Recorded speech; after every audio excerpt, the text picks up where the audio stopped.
Emergenza maltempo, qual è la situazione nella montagna bellunese?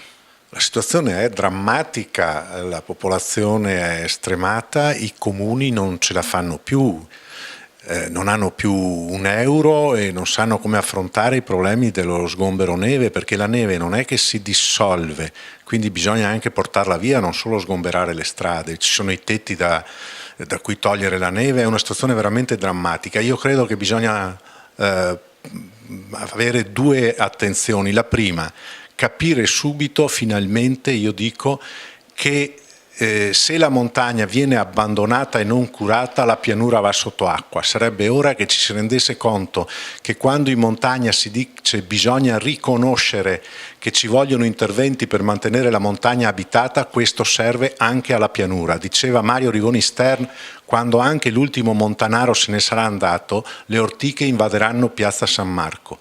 La seconda è che la Regione non deve limitarsi a proclamare lo stato di calamità naturale, ma deve mettere soldi. Zaia non può solo rivolgersi al governo, bisogna che la Regione tiri fuori immediatamente lei delle risorse da girare ai comuni perché possano affrontare la situazione.